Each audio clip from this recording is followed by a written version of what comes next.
The dust rose in plumes behind the black stallion as it thundered across the open prairie, and Willa Dalton knew the moment she saw the rider that her life was about to change forever. She stood at the fence line of her father's sprawling ranch, the largest spread in White River, South Dakota, watching as the lone cowboy approached through the shimmering heat of the summer afternoon in 1882.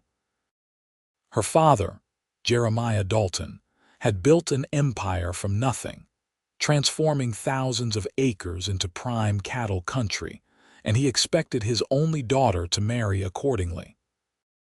The suitors who came calling wore fine suits and carried leather wallets thick with banknotes, their hands soft and unmarked by labor. But none of them made her heart race the way it did now, watching this stranger ride toward the ranch house with the easy confidence of a man who belonged to the open range.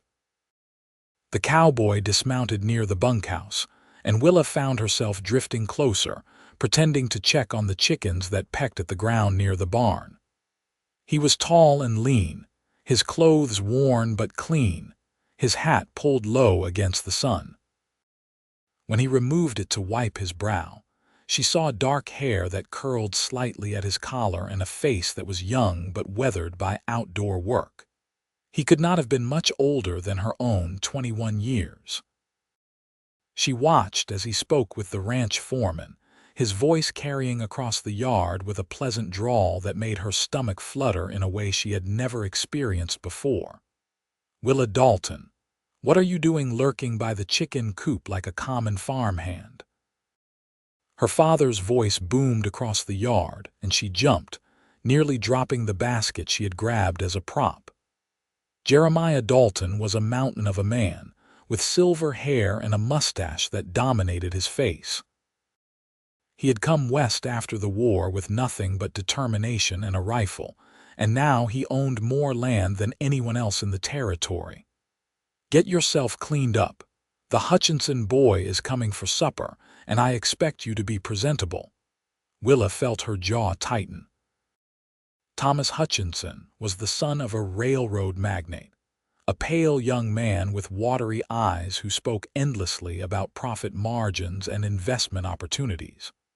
Her father had been pushing the match for months, seeing it as a way to secure even more wealth and influence. She glanced back toward the bunkhouse, where the new cowboy was shaking hands with the foreman, apparently hired on to help with the upcoming cattle drive. Their eyes met for just a moment, and she felt something electric pass between them before she turned and walked toward the house, her heart pounding against her ribs. That evening, she sat through supper with Thomas Hutchinson, nodding politely as he droned on about the expansion of the railroad into the Black Hills and the opportunities for men of vision. Her father listened with obvious approval, already counting the money such a union would bring. Willa's mother had died when she was just 12, and since then, her father had raised her with a strange mixture of indulgence and iron control. She had the finest dresses, the best education that money could buy in this part of the country, but she had no say in the one thing that mattered most to her future. After Thomas finally left, promising to return the following week, Willa escaped to the porch, breathing in the cool night air with relief. The stars stretched overhead in an endless canopy, and she could hear the distant lowing of cattle and the soft strumming of a guitar from the bunkhouse. Without quite meaning to, she found her feet carrying her across the yard toward the sound. She stayed in the shadows, watching through the open door as the cowboys relaxed after their long day. The new hire sat on an overturned crate, his fingers moving over the guitar strings with surprising skill, playing a melody that was both melancholy and beautiful.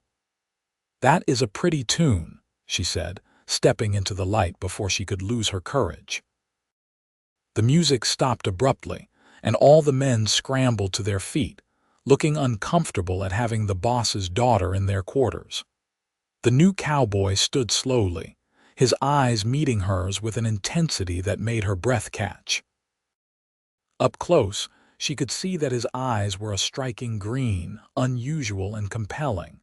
"Thank you, miss," he said, his voice respectful but not servile. "My mama taught me before she passed. Said music was good for the soul when the world got heavy. What is your name?"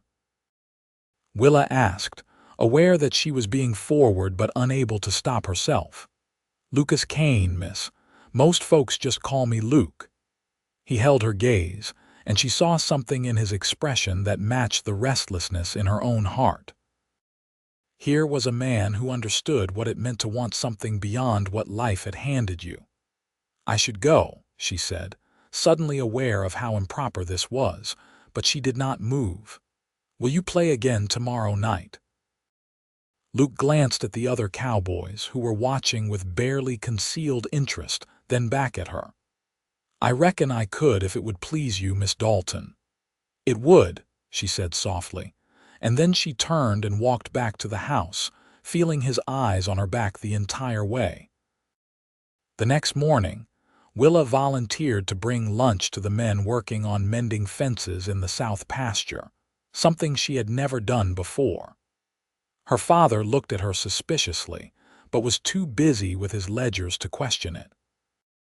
She loaded the wagon with bread, cold beef, and fresh water, then drove out across the range, her heart singing with anticipation. She found them working under the brutal sun, their shirts dark with sweat as they stretched new wire between posts. Luke saw her coming and straightened, removing his hat in greeting. "Miss Dalton, you should not be out here in this heat," he said, coming to help her down from the wagon. His hand was calloused and strong, and when he touched her arm to steady her, she felt warmth spread through her entire body. "I am not made of sponge sugar, Mr. Kane," she replied, meeting his eyes. "I was born on this land." "That you were," he agreed, a hint of a smile playing at his lips.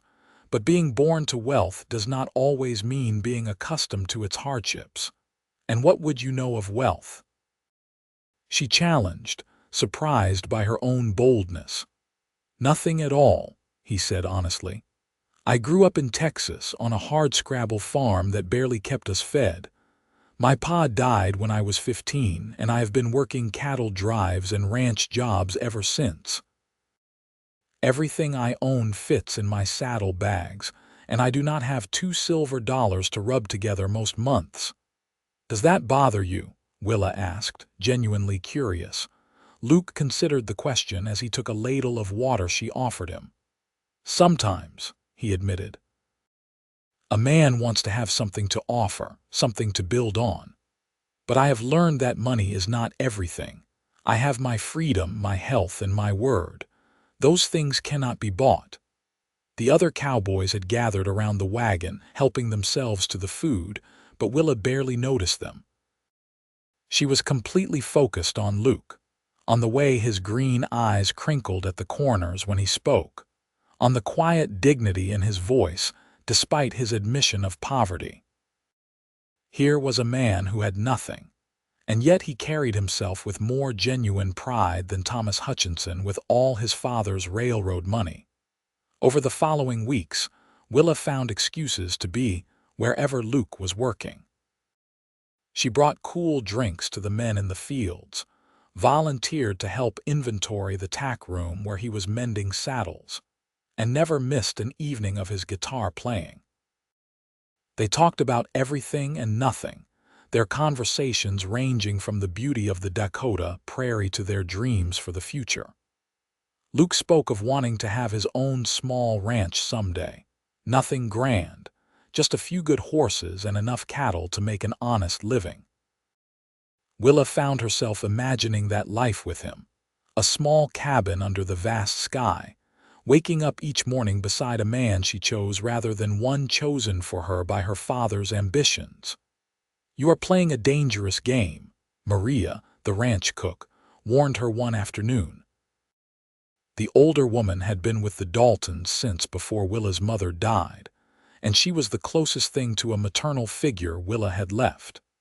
Your father has eyes everywhere, and he will not take kindly to you making cow eyes at a hired hand with nothing to his name. Luke is worth 10 of Thomas Hutchinson, Willa said fiercely, then caught herself, realizing what she had admitted. Maria shook her head sadly. Worth is not measured the same way by everyone, child. To you it is character and heart. To your father it is land and gold and influence. You cannot change how he sees the world. Then perhaps I need to change my own world, Willa said quietly, and Maria's eyes filled with worry. The confrontation came sooner than Willa expected. She and Luke had taken to meeting in the evening near the creek that ran through the eastern edge of the property, a spot shaded by cottonwood trees where they could talk privately. They had not done anything improper, but the feelings between them had grown impossible to ignore. Luke had just told her about a job offer he had received to join a cattle drive heading to Montana, good money, but it would mean being gone for months. Willa felt panic rise in her chest at the thought of him leaving. "Do not go," she said, reaching out to touch his arm. "Please, Luke." "Willa," he said, his voice rough with emotion. He covered her hand with his own, and the touch sent electricity through her entire body. "You know I cannot stay. Every day I am here, every moment I spend with you makes it harder to remember my place. You are the daughter of the richest man in the territory, and I am nobody. I have no right to even speak your name with such familiarity, let alone feel what I feel." "What do you feel?" she whispered, stepping closer to him. Luke looked down at her, his green eyes blazing with barely restrained emotion. "I feel like the sun rises and sets on your smile. I feel like every word you speak is a song I want to memorize. I feel like I would work myself to the bone every day for the rest of my life just to see you happy." He took a shaky breath. "I am in love with you, Willa Dalton, and it is the most foolish thing I have ever allowed myself to feel." "It is not foolish," she said, her eyes filling with tears, "because I love you too, Luke Kane. I love you so much it frightens me." He cupped her face in his hands, his thumbs brushing away the tears that spilled down her cheeks. "Your father will never allow it. Men like him do not give their daughters to penniless cowboys." "Then we will not ask his permission," Willa said, the idea forming even as she spoke. "We will go somewhere he cannot find us, start over where no one knows who I am or where I came from." "I cannot let you give up everything for me," Luke protested, even as his eyes showed how desperately he wanted what she was suggesting. "You have grown up with comfort and security. I cannot even promise you a roof that does not leak." "I do not care about roofs or money or any of it," Willa said fiercely. "I care about waking up beside someone who sees me, really sees me, not just as a valuable chess piece to be traded for advantage. I care about building a life with someone who makes my heart race. I care about you." Luke pulled her into his arms then, holding her tightly against his chest. She could hear his heart pounding, matching the rhythm of her own. "If we do this," he said into her hair, "there is no going back. Your father will disown you. You will be giving up your inheritance, your place in society, everything." "I am giving up nothing that matters," Willa said, pulling back to look up at him. "And I am gaining everything I need." They made their plans carefully over the next week. Luke would join the cattle drive heading north, and Willa would wait 2 weeks before leaving, making it seem as though the two departures were unconnected. She would take only what she could carry in a single bag, traveling to Fort Pierre where Luke would meet her after delivering the herd. From there, they would head west to Wyoming Territory, where land was still cheap and a man could file a homestead claim. It was not the life of luxury she had known, but it was the life she wanted. The night before Luke was scheduled to leave, Willa lay awake in her room, listening to the house settle around her. She had written a letter to her father, explaining her decision and begging him to understand, though she had little hope that he would. She had tucked away what money she had managed to save, along with her mother's locket, the one possession she could not bear to leave behind. Tomorrow, she would begin the hardest waiting of her life, counting down the days until she could leave and start her new life with Luke. But fate had other plans. Just after dawn, she was awakened by shouting in the yard. She rushed to her window and felt her blood turn to ice. Her father stood in the center of a group of ranch hands, and in his hand was Luke's guitar, smashed into splinters. Luke himself was being held by two of the larger cowboys, his lips split and bleeding. Willa did not even stop to put on shoes, racing down the stairs and out into the yard in her nightdress. "What have you done?" She screamed at her father, trying to reach Luke, but her father caught her arm in a grip like iron. "What have I done?" Jeremiah Dalton roared, his face purple with rage. "I have stopped my daughter from throwing her life away on a worthless drifter who thought he could steal what does not belong to him. I am not property to be stolen," Willa shouted back, struggling against his grip. "And Luke has not done anything wrong. If you want to be angry with someone, be angry with me. I am the one who started this. I am the one who pursued him." "That is a lie to protect him," her father said, his voice dropping to a dangerous level. "I know how men like him operate. They see a pretty girl with a rich father and think they have found an easy path to wealth. Well, it will not work here." He turned to the men holding Luke.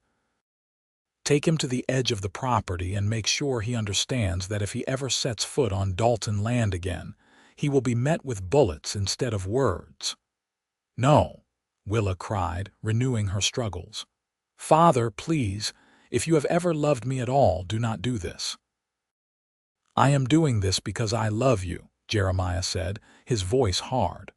"Someday you will understand. Someday you will thank me for saving you from a life of poverty and struggle." He nodded to the men. "Get him out of my sight." Willa watched helplessly as they dragged Luke toward the horses. He looked back at her, his eyes meeting hers across the yard, and she saw both desperation and determination in his gaze. He mouthed 3 words, "I love you," and then he was thrown onto his horse and escorted off the property at gunpoint. Willa felt her legs give out, and she collapsed in the dirt, sobbing. Her father carried her back to her room, and she heard the click of the lock from the outside. She was a prisoner in her own home, and the man she loved had been driven away with threats of violence. She spent the rest of that day and the next in a fog of grief and rage, refusing to eat, refusing to speak to her father when he came to the door with gentle words about understanding and forgiveness. How could she forgive him for destroying her one chance at happiness? On the 3rd day, Maria came to her room with a tray of food and a folded piece of paper. "A rider brought this to the kitchen door," she whispered. "He said it was for you from a friend." Willa's hands shook as she unfolded the paper and saw Luke's rough handwriting. "I am alive and waiting. The cattle drive leaves tomorrow, but I will not be on it. Find a way to come to Fort Pierre. There is a boarding house run by a widow named Mrs. Sullivan on 3rd Street. She is expecting a niece named Mary. That can be you. I will wait for you there. If you cannot come, if this is too much, I will understand. But know that I will love you until my last breath, whether we are together or apart. Yours always, L." Willa pressed the letter to her chest, feeling hope surge through her for the first time in days. He had not left. He was waiting for her. Now she just had to find a way to reach him. She forced herself to eat the food Maria had brought, knowing she would need her strength. Then she began to plan in earnest. The next morning, she went to her father's study, her head held high. He looked up from his desk with surprise and something that might have been relief. "Willa, I am glad you have come. I was hoping we could talk reasonably about this situation."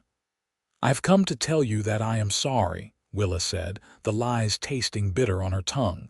You were right. I let myself be swept away by foolish romantic notions. It will not happen again. Her father's face broke into a smile, and he came around the desk to embrace her. I knew you would come to your senses, my girl. You are a Dalton, and we are made of sterner stuff than to let our heads be turned by pretty words and a handsome face. Willa let him hold her, feeling sick to her stomach at the deception, but knowing it was necessary.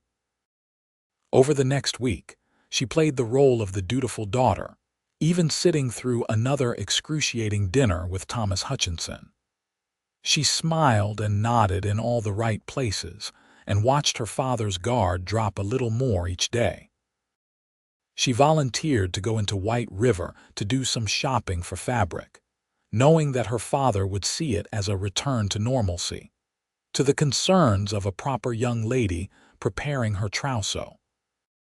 On a bright morning in late August, she climbed into the wagon with Maria beside her, a basket of goods to trade tucked at their feet. Her father waved from the porch, clearly pleased with what he saw as his daughters returned to reason.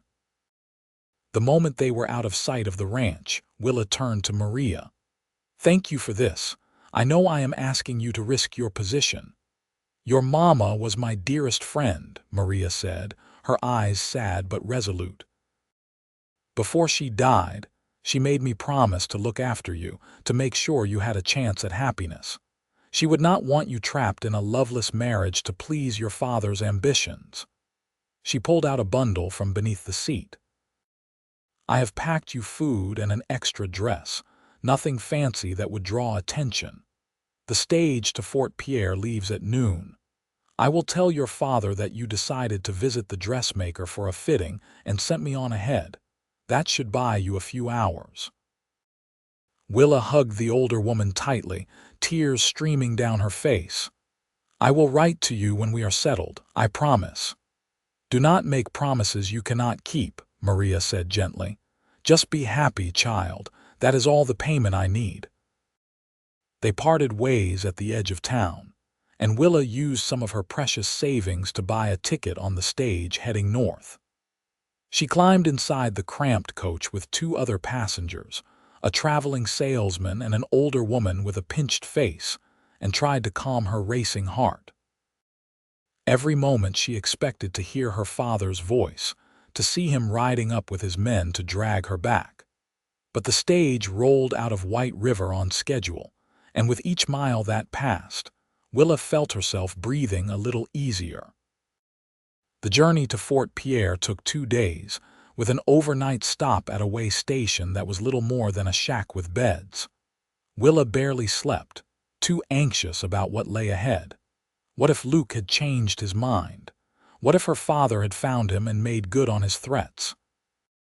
What if she arrived to find that the whole thing had been a cruel trick, and there was no Mrs. Sullivan expecting a niece named Mary?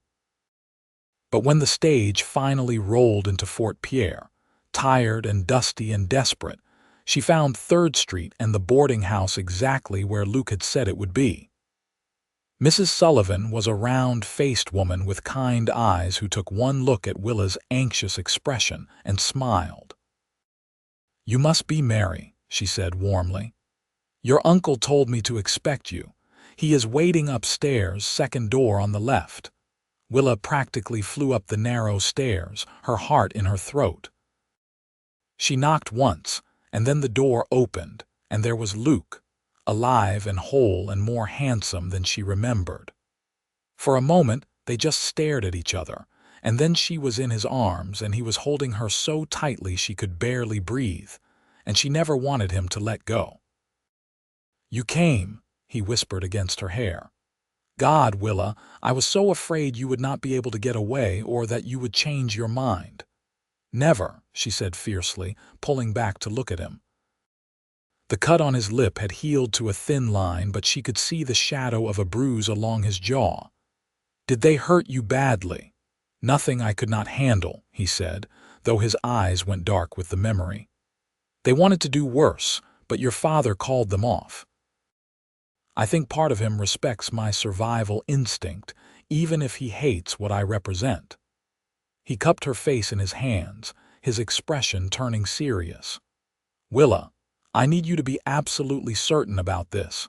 Once we leave here, once we start our life together, there is no going back. Your father will never forgive this betrayal. You will be giving up everything you have ever known." "I am certain," she said, rising on her toes to kiss him. It was their first real kiss, tentative and sweet and full of promise. When they finally broke apart, both of them were breathing hard, and Luke's eyes had gone dark with emotion. "Then we need to get married," he said. "Today, if possible. I will not have anyone questioning your honor or suggesting impropriety. You deserve better than that." They found a preacher that afternoon, a grizzled old circuit rider who asked no questions when Luke paid him with nearly the last of his money. Mrs. Sullivan and her husband stood as witnesses, and Willa became Mrs. Lucas Kane in a simple ceremony that meant more to her than any grand wedding in a church full of people she barely knew. She wore her traveling dress, and Luke wore his cleanest shirt.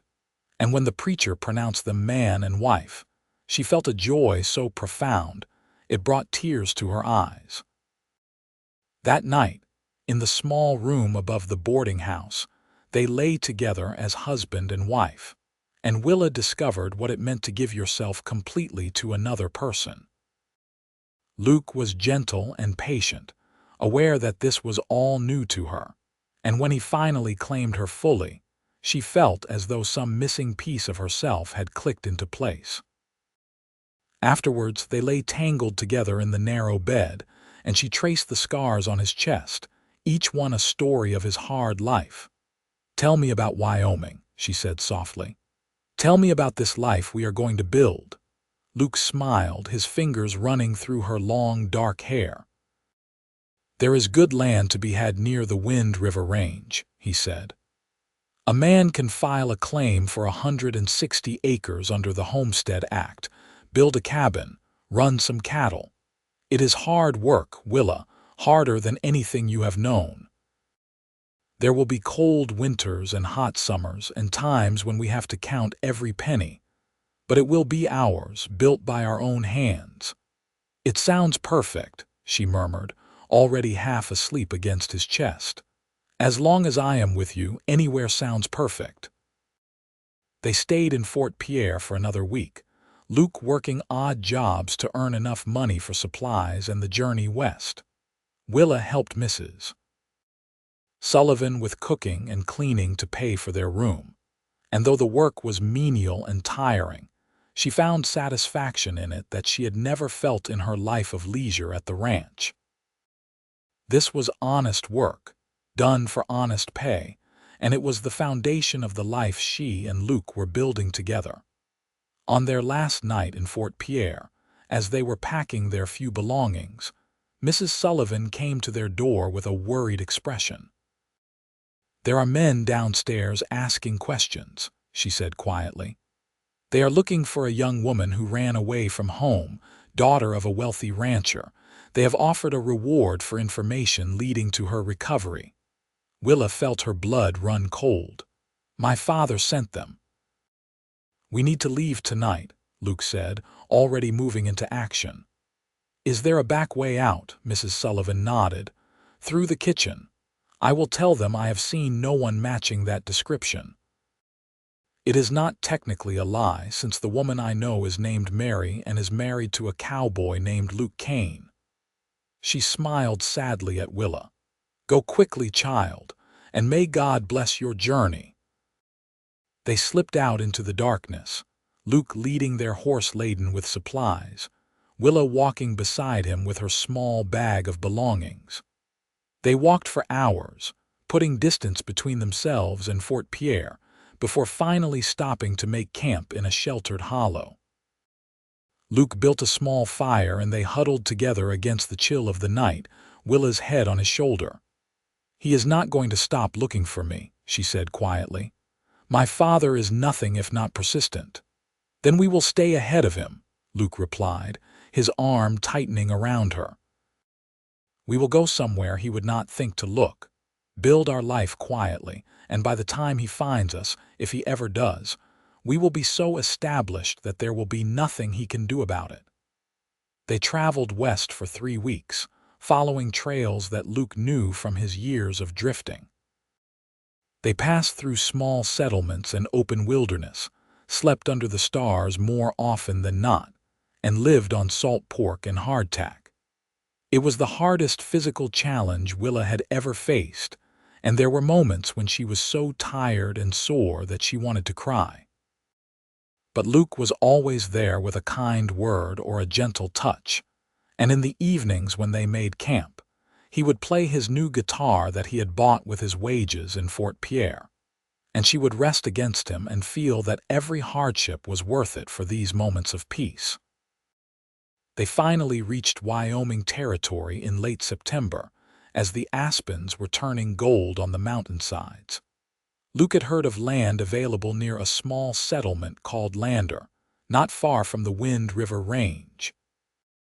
They filed their homestead claim at the land office, Luke's hand shaking slightly as he signed his name to the document that would make him a landowner for the first time in his life. Willa signed beside him, and the clerk barely glanced at them, just another young couple trying to make their fortune on the frontier. The land they claimed was beautiful but raw, 160 acres of prairie grass and scattered pine, with a creek running through the eastern edge and the mountains rising blue and majestic in the distance. There was no cabin, no barn, no infrastructure at all. They would have to build everything from scratch. The enormity of the task ahead of them hit Willa as they stood looking at their new property, and she felt a moment of doubt. What did she know about building a homestead? She had grown up with servants and comfort, and now she was expected to help construct a life out of nothing. Luke seemed to sense her hesitation.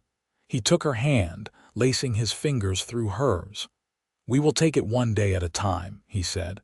"First, we build a shelter. Then we get some chickens, maybe a milk cow. We will plant a garden next spring, and I will hire myself out to other ranches for cash work when we need it. It will not be fast and it will not be easy, but we will do it together." They started with a dugout, carving a shelter into the side of a low hill and covering it with logs and sod. It was dark and cramped, but it was warm and dry, and Willa learned to cook over an open fire and sleep on a bed of pine boughs covered with their one blanket. Luke worked from dawn until dark, cutting logs for a proper cabin, and Willa worked beside him, learning to notch logs and think about things like roof pitch and chimney placement. Her hands, once soft and white, became calloused and strong. Her back ached constantly, and her muscles burned, but she also felt a pride she had never experienced before.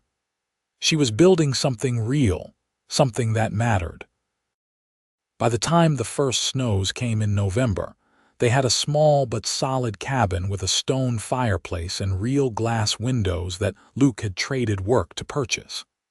They had 2 chickens that laid eggs sporadically, and a milk cow named Bessie who was cantankerous but provided fresh milk and butter.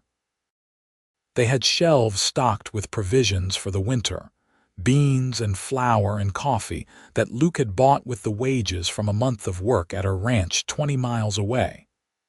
It was not much by the standards Willa had grown up with, but it was theirs, and she loved it fiercely. The winter was long and harsh, with snow piling up against the cabin walls and temperatures dropping so low that the water in their bucket froze solid overnight. But inside the cabin, with the fire crackling and Luke's arms around her, Willa was happier than she had ever been. They talked for hours, sharing stories of their childhoods, making plans for the spring, learning each other in ways that went beyond the physical. She discovered that Luke could be funny, spinning tales of his adventures on cattle drives that had her laughing until her sides hurt. He discovered that she could sing, her voice sweet and clear on the old hymns her mother had taught her. In February, Willa realized she was pregnant. She had suspected for a few weeks, but when she finally told Luke, she saw joy and terror flash across his face in equal measure. "We are going to have a baby," he said, as if testing the words. Then he pulled her into his arms, holding her so tightly she squeaked. "We are going to have a baby," he repeated, and this time his voice was full of wonder. "Are you happy?" she asked, suddenly anxious. They had so little, and a baby would make everything harder. "Happy does not even begin to cover it," Luke said, pulling back to look at her with shining eyes. "You have given me everything, Willa. A home, a purpose, and now a child. I am the richest man alive." As winter gave way to spring, Willa's belly began to swell, and they prepared for the new life that was coming. Luke built a cradle from pine wood, sanding it until it was smooth as silk. Willa sewed tiny clothes from fabric she bought at the trading post in Lander, each stitch a prayer for the child growing inside her. They argued playfully about names, Luke wanting traditional family names while Willa wanted something fresh and new. The compromise was that they would wait until they saw the baby, let the child's personality tell them who he or she was meant to be. In early June, on a warm afternoon with wildflowers blooming across the prairie, Willa's labor began. Luke rode like the devil to fetch the midwife from Lander, an older woman named Mrs. Chen, who had delivered half the babies in the territory. She arrived calm and competent, taking charge of the situation with gentle authority. The labor was long and difficult, lasting through the night and into the next morning. Luke held Willa's hand, wiped her forehead, and murmured encouragement even as his own face went white with fear. When their son finally arrived, squalling and red-faced and perfect, Luke wept openly, cradling the tiny body against his chest with shaking hands. They named him William, after Willa's mother whose given name had been Wilhelmina, and gave him the middle name of Jesse, after Luke's father. He was a good baby, healthy and strong, with his mother's dark hair and his father's green eyes. Willa had never known it was possible to love something so much it hurt, but holding her son, watching Luke sing to him in the evenings, she felt her heart expand in ways she had not known were possible. The homestead continued to grow. Luke built a proper barn and acquired 2 horses to go with the cow. They planted a large garden, and Willa learned to preserve food for the winter, putting up jars of vegetables and fruit that lined the shelves Luke had built into the cabin walls. Luke took on more work at neighboring ranches, building a reputation as a skilled hand with cattle and horses. Money was still tight, but they were making it work, building a life through determination and hard work. When William was 6 months old, everything changed. Willa was hanging laundry behind the cabin when she heard the sound of horses approaching. Her heart jumped into her throat, the old fear that her father had finally found them rising up sharp and cold. She scooped up William from his basket and hurried into the cabin, where Luke was repairing a harness. He looked up at her frightened expression and immediately moved to the window, his hand going to the rifle that hung over the door. But the riders who emerged from the trees were not her father's men. It was her father himself, looking older and thinner than she remembered, accompanied by only one ranch hand. Jeremiah Dalton climbed down from his horse slowly, as if he were in pain, and stood looking at the cabin with an unreadable expression. Luke stepped out onto the porch, rifle in hand but pointed at the ground, his body positioned protectively between the riders and his family. "Mr. Dalton," Luke said, his voice carefully neutral, "this is a surprise." Jeremiah's eyes moved from Luke to the cabin, taking in the well-built structure, the barn, the garden with its neat rows of vegetables. "You have done well here," he said, and there was something in his voice that might have been grudging respect. "Better than I expected." "What do you want?" Luke asked bluntly. If you have come to try to take Willa back, you should know that she is my wife now. Legally and in every way that matters, and I will not let you separate us. I am not here to take her anywhere, Jeremiah said, and some of the stiffness went out of his posture. I am here because I am dying. Willa gasped from inside the cabin, and then she was pushing past Luke, still holding William in her arms. What do you mean you are dying? Her father looked at her, and she saw his eyes go to the baby in her arms, widening with shock and then something that might have been wonder. I have cancer, he said simply. The doctor gives me maybe 6 months, probably less. I have spent the last year searching for you, Willa, but you covered your tracks well. I only found you because a supply merchant in Lander mentioned a young couple homesteading near the Wind River, and something about his description made me think it might be you. Willa felt tears streaming down her face. Whatever anger she had held toward her father, whatever resentment, seemed to dissolve in the face of this news. I am so sorry, Papa, she whispered. Jeremiah shook his head. I am the one who should apologize. I drove you away with my arrogance and my blindness. I was so focused on what I thought you needed, what I thought would make you happy, that I never stopped to ask what you actually wanted. He looked at Luke. I was wrong about you, son. I thought you were a fortune hunter, but I can see now that you love my daughter. And more than that, you have given her a good life. You have built something here through honest work, and that is more than most men with all the money in the world can say. Luke lowered the rifle, leaning it against the porch railing. I love her more than my own life, he said quietly. And I swear to you, I will spend every day I have left making sure she knows it. I can see that, Jeremiah said. He took a step closer to Willa, his eyes fixed on the baby in her arms. May I meet my grandson? Willa looked at Luke, who nodded almost imperceptibly. She walked down off the porch and held William out to her father. Jeremiah took the baby with surprising gentleness, his weathered face softening as he looked down at the small, curious face. He has your mother's eyes, he said to Willa. She would have loved him so much. His name is William Jesse Kane, Willa said softly. We named him after Mama. Jeremiah's eyes filled with tears and he nodded, unable to speak. They stood there for a long moment, the old rancher holding his grandson, the weight of the past year settling between them. Finally, he handed William back to Willa and turned to Luke. I have something I need to say to you, and I need you to hear me out before you refuse. Luke crossed his arms, his expression wary. I am listening. The ranch is too much for me to manage alone, and I have no one to leave it to when I die. I could sell it, I suppose, but it was my life's work, and the thought of it going to strangers makes me sick. Jeremiah took a breath. I want to give it to you, to both of you. It would be yours to run as you see fit, and when I am gone, it would belong to you and your children. No, Luke said immediately. I appreciate the offer, Mr. Dalton, but I cannot accept it. Willa and I have built a life here. It is small and it is humble, but it is ours. We do not need charity, and we do not need your money.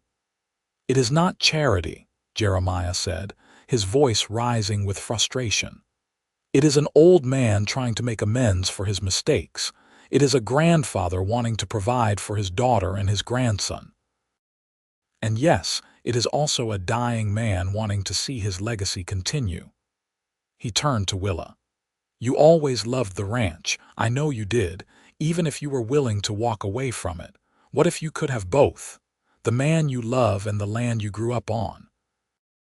Willa looked at Luke, seeing the conflict in his eyes.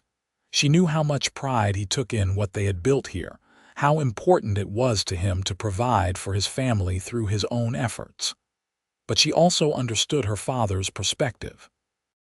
He was offering them not just wealth, but a chance to heal the rift that had torn their family apart. Luke, she said softly, maybe we should at least consider it. not for the money or the land, but because he is my father and he is dying. I do not want to spend the rest of my life regretting that we did not try to find a way to forgive and move forward." Luke was silent for a long moment, his jaw working.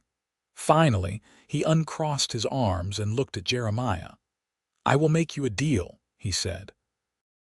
"We will come back to South Dakota, but we come as partners, not as charity cases.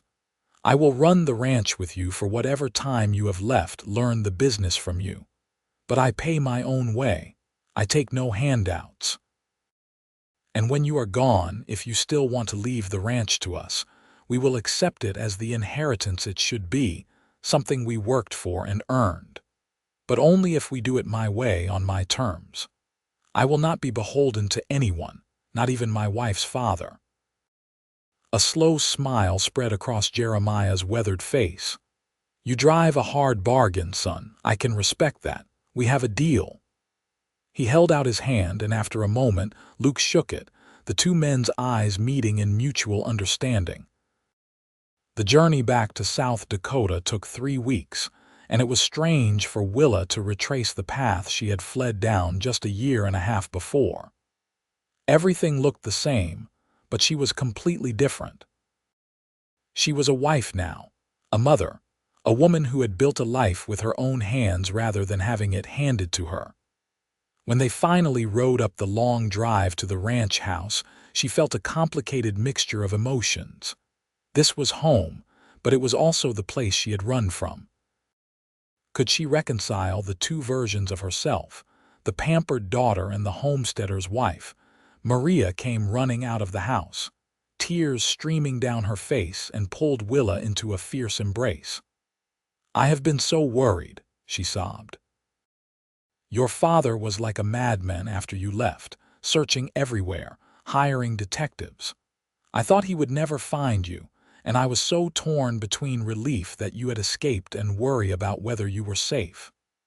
"I am safe," Willa assured her, holding William up for the older woman to see. "And I am happy, Maria. I know it was hard for you, caught between your loyalty to me and your position here. But it worked out. Look, I have a beautiful son and a husband who loves me, and now Papa and I are reconciling. Everything is going to be all right." Over the following months, Luke and Jeremiah worked side by side, and Willa watched as a grudging respect between them grew into something deeper. Her father taught Luke the intricacies of running a large cattle operation, the business side that went beyond the physical labor Luke had always known. Luke brought new ideas and energy, implementing changes that improved efficiency and increased profits. And slowly, painfully, Jeremiah learned that wealth was not the only measure of a man's worth. One evening, as they sat on the porch watching the sunset, Jeremiah turned to Luke with a serious expression. "I need to tell you something," he said. "When Willa ran away with you, I thought you had ruined her life. I thought she would end up in poverty and misery, and I blamed you for stealing my daughter's future." He paused, his voice thick with emotion. "But I was wrong. You did not steal her future. You gave her one. A real one, built on love and partnership instead of social obligation and financial advantage. You made her happier than I ever could have with all my money and schemes. I am sorry it took me so long to see that." Luke nodded slowly. "I appreciate you saying that, sir. But I want you to know that I never thought I was good enough for her. I still do not, if I am being honest. But I love her enough to spend every day of my life trying to be the man she deserves." "That is all any of us can do," Jeremiah said. "Try to be worthy of the love we are given." He looked out across the land he had spent his life building. "I am glad you will be the one to carry this forward after I am gone. I know you will treat it with the respect it deserves, not just as a source of wealth, but as a legacy to pass on to your children." Jeremiah Dalton died on a cold December morning, 6 months after their return to South Dakota, with Willa holding one hand and Luke holding the other. He went peacefully, his last words a whispered, Take care of each other. That encompassed everything he had learned in his final months. They buried him next to Willa's mother on a hill overlooking the ranch, and Willa placed wildflowers on the grave, the same kind she used to pick as a child. After the funeral, after the reading of the will that left everything to Willa and Luke as he had promised, after the last of the neighbors and well-wishers had gone home, Willa and Luke stood together on the porch, watching William toddle around the yard under Maria's watchful eye. "Are you all right?" Luke asked, pulling her close. "I am sad," Willa admitted, "but also grateful. We got to reconcile Luke. He got to know William. He got to see that we were happy and that his fears were unfounded. So many people do not get that chance. We were lucky, even if it took him dying to bring us back together." "He was a good man," Luke said. "Stubborn and blind about some things, but his heart was in the right place. He loved you so much, Willa. Everything he did, even the things that hurt us, came from a place of wanting to protect you." "I know," she said, leaning her head against his shoulder. "And now we have to honor his memory by building something even better here. Not just for us, but for William and whatever other children we have. We have to create a legacy of love, not just wealth." Over the years that followed, they did exactly that. The ranch prospered under Luke's management, growing and expanding in ways that were sustainable and ethical. Luke treated the ranch hands with respect, paying fair wages and providing good living conditions, and in return, he got loyalty and hard work. Willa opened a school on the ranch property, teaching not just the children of the workers but any child in the area whose family could not afford education. She remembered what it was like to have access to knowledge and opportunity, and she wanted to give that gift to others. They had 3 more children, 2 daughters and another son, and the house that had once seemed so large and empty filled with laughter and noise and life. William grew into a serious, thoughtful boy who loved the ranch and could not wait to work alongside his father. The girls were wildfire and sunlight, keeping everyone on their toes with their energy and mischief. Luke proved to be an extraordinary father, patient and loving, teaching his children to ride and rope and also to read and think and question. On their 10th wedding anniversary, Luke took Willa back to Wyoming, to the small homestead they had built together. It was still there, the cabin weathered but standing, the barn still solid. They had kept the claim, using it as a summer retreat when they needed to escape the demands of the ranch. They stood together looking at the place where they had started their life, and Willa felt a wave of nostalgia for those hard but simple days. "You ever regret it?" Luke asked. "Coming back to South Dakota, taking on the ranch. I know you loved it here, just the 2 of us against the world." Willa turned to look at him, this man who had given her everything that mattered. His face was more weathered now, lines around his eyes from squinting into the sun, but he was still the same handsome cowboy who had ridden onto her father's ranch all those years ago. "I loved it here," she admitted. "But I love our life in South Dakota too. I do not regret either choice, Luke, because every choice I have made has been about being with you. That is the only thing that has ever really mattered." He pulled her into his arms, kissing her with the same passion as their first kiss, and she felt the familiar thrill run through her body. "I love you, Willa Kane," he murmured against her lips. "I loved you when I had nothing to offer but my heart, and I love you now when we have more than I ever dreamed possible. You are my home, no matter where we are." They made love in the cabin that night, on the same narrow bed where they had first come together as husband and wife. And afterward, they lay tangled together talking about their children, their dreams, their future. Willa thought about the girl she had been, standing by the fence watching a cowboy ride in, not knowing that her whole life was about to change. She had given up wealth and security and her father's approval, and in return, She had gained everything that mattered.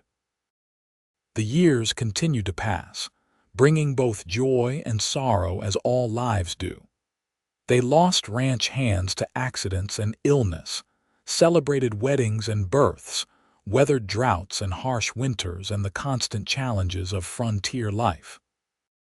But through it all, Willa and Luke remained steadfast in their love for each other, a partnership built on mutual respect and genuine affection. They were living proof that love was worth more than any amount of money, that a life built on shared values and hard work was richer than any inheritance.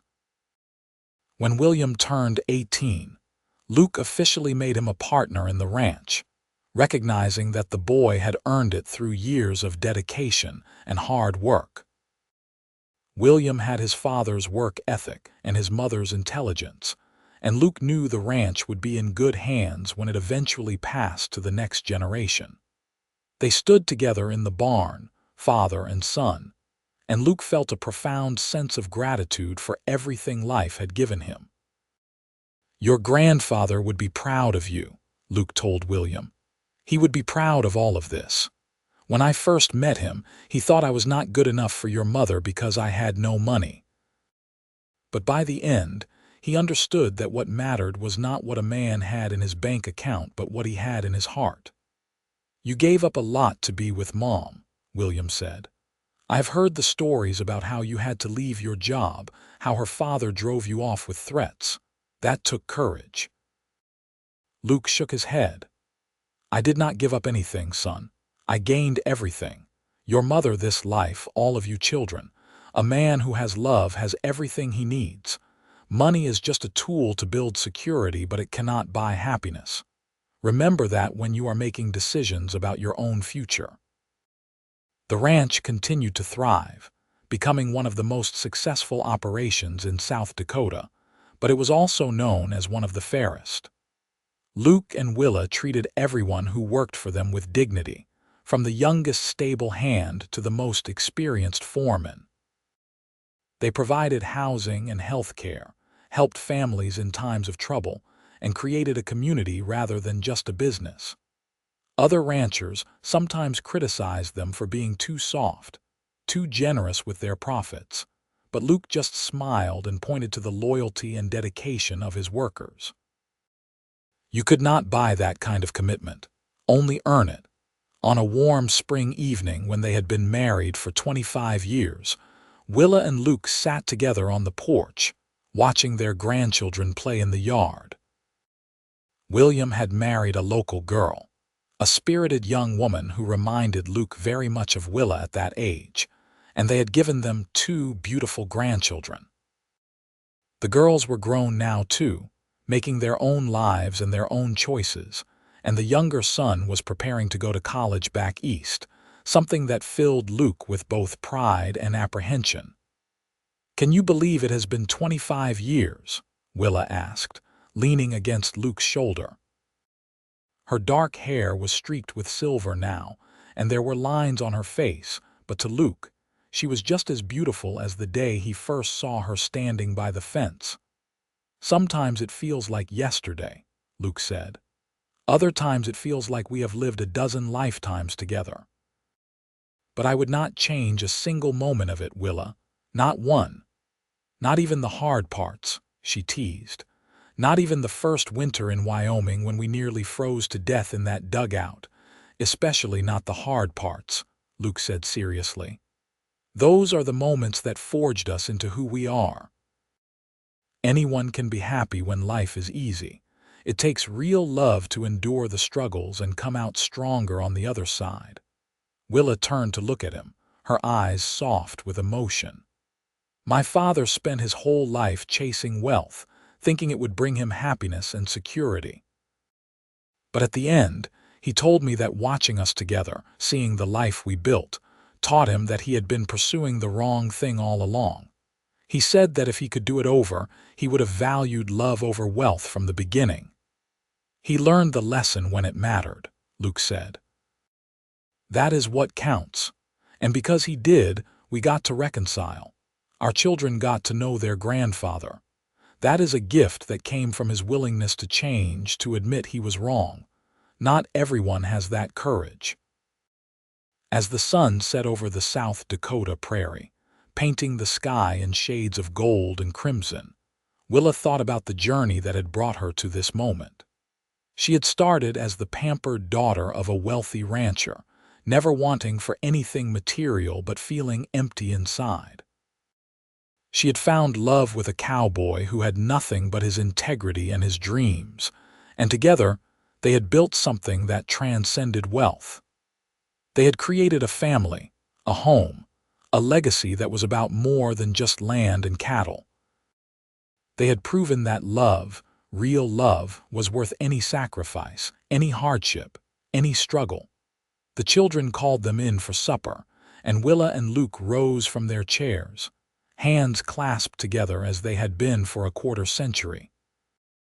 As they walked into the house filled with the noise and warmth of family, Willa sent up a silent prayer of gratitude. She was grateful for her father, who had loved her enough to let her go and wise enough to learn from his mistakes. She was grateful for Luke, who had shown her what it meant to be truly seen and valued. And she was grateful for this life, hard-won and deeply precious, that they had created together. In the years that followed, they watched their children grow and have children of their own. The ranch continued to prosper, becoming known throughout the territory not just for its success, but for its integrity. Luke became a respected voice in the Cattlemen's Association, advocating for fair treatment of workers and sustainable practices. Willa's school expanded, eventually becoming a proper schoolhouse that served the entire region. They aged together gracefully, their love deepening with each passing year rather than fading. When Luke was 65 and Willa 63, they made one last trip to Wyoming, to the homestead where they had started their life together. The cabin was still standing, maintained by a young couple who leased the land from them and used it as a summer grazing area. They spent a week there, just the two of them, reliving old memories and making new ones. They rode across the prairie as they had done as newlyweds, though more slowly now, their bodies no longer as resilient as they once were. They sat by the creek where Luke had first told her he loved her, and they talked about the life they had lived, the choices they had made, the blessings they had received. "I would do it all again," Willa said, her hand in his as they watched the sun set over the mountains. "Every moment, every hardship, every triumph, I would choose you every single time. And I would ride onto your father's ranch with nothing but hope in my heart," Luke replied, bringing her hand to his lips. "Because loving you has been the greatest adventure of my life, Willa Kane. You took a chance on a penniless cowboy, and you changed everything." They returned to South Dakota as autumn painted the trees in brilliant colors, ready to enjoy the harvest season with their growing family. The ranch was busy with preparations for winter, the barns being stocked with hay, the cattle being moved to winter pastures. Luke still worked alongside his sons and grandsons, though Willa worried about him overdoing it. He assured her he was fine, that work kept him young, but she noticed he moved more slowly, rested more often. On a crisp October morning, Luke did not wake up. Willa found him lying peacefully in their bed, a slight smile on his face as if he had died dreaming of something pleasant. The doctor said it was his heart, that it had simply stopped in his sleep, probably without pain or fear. Willa was devastated, her grief a physical weight that made it hard to breathe. They had been together for 42 years, and she did not know how to exist without him. They buried Luke on the hill next to her parents, and Willa stood looking at the 3 graves, thinking about how her father had been wrong and then right, how he had learned that love mattered more than wealth. Luke had proved it every day of his life, building a legacy not of money but of integrity, hard work, and genuine affection. The ranch, the school, the family, All of it was testament to what two people could create when they loved each other enough to face anything together. Willa lived for another 8 years after Luke's death, spending her time with her children and grandchildren, teaching at the school, tending her garden. She missed Luke every moment of every day, but she also felt him with her constantly, in the wind that rustled through the grass, in the songs she taught her grandchildren, in the values that permeated every aspect of the life they had built together. She told their story to anyone who would listen, making sure the next generation understood that what mattered in life was not the size of your bank account, but the depth of your relationships. When Willa finally passed away peacefully in her sleep at the age of 71, surrounded by 3 generations of family who loved her, she was buried next to Luke on the hill. The ranch continued under William's careful stewardship, and then his children after him, each generation honoring the legacy that Luke and Willa had established. The story of the rancher's daughter who loved a cowboy with nothing, and the father who learned that love outweighs wealth, became a family legend, told and retold around dinner tables and campfires. The small cabin in Wyoming remained standing for decades, eventually becoming a historical site that visitors came to see, the place where two people had started with nothing and built everything that mattered. A plaque was placed on the door, telling the story of Luke and Willa Kane, pioneers who proved that the greatest wealth was not measured in acres or gold, but in the strength of the bonds we forge with those we love. And on the hill in South Dakota, 3 graves stood together overlooking the ranch, a monument to reconciliation, forgiveness, and the transformative power of love. Jeremiah Dalton, who learned too late but not too late that his daughter's happiness mattered more than his pride. Luke Kane, who came with nothing and left behind everything that truly counted. And Willa Dalton Kane, who had the courage to choose love over security, and in doing so, gained both. The wind blows across the prairie, bending the grass in endless waves, and if you listen closely, you can almost hear the echo of guitar music and soft laughter, the sound of 2 people who found each other against all odds and built a love that transcended time, circumstance, and the foolish prejudices that sometimes blind us to what truly matters. Their story serves as a reminder that wealth without love is poverty, but love without wealth is the richest treasure of all. It is a lesson hard-learned and well-remembered, passed down through generations as both warning and inspiration. Choose love, the story whispers. Choose courage. Choose to see worth in places the world overlooks.